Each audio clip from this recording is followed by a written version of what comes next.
دكتور استاذ بسام، عندك مشكله في دكتور عبد الله نسور او الدكتور عبد الكريم الكبريتي او عبد الرؤوف الرابدي، 3 اسماء طرحها مثالا الاستاذ علي.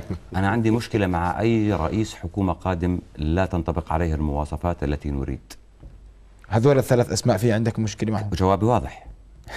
نحن ضد اي شخص لا تنطبق عليه مواصفات يعني إذا كان رئيس في واحد الحكومه القادم ضمن المواصفات ما عنده مشكله. بس تسمح لي اعقب، لانه انا شايف انه الاسئله على قد الحجم، انا يطلع لي قال واحد. لا اول مره انت اكثر واحد حكي. اول مره انت اكثر واحد حكي. ساعد اخويا ابو احمد قبل شويه صحيح بانه راي النواب ليس كلاما منزلا، لكن هذا مصير بلد، ونحن على مفترق طرق.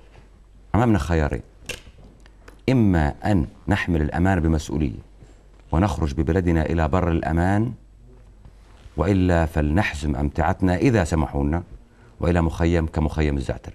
ما عندنا خيار ثالث. لا سمح الله. لا سمح الله. هذا مصير بلد وهذا مصير شعب. نحن لسنا في منأى عما يجري حولنا، شئنا ام ابينا، هذا موجود.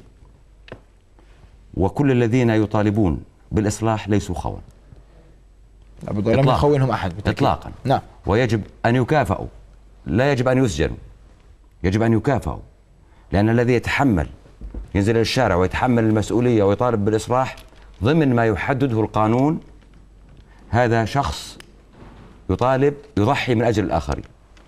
انا اقول مره اخرى ان خياراتنا محدوده، اما ان ناخذ بلدنا الى بر الامان، وهذا امل الملك فينا وامل الشعب فينا، وبالتالي يجب ان يكون بدايه الاختيار لرئيس الحكومه هو اول خطوه على هذا الطريق، واما لا سمح الله ان تجنح الباخره ولا تحمد العواقب.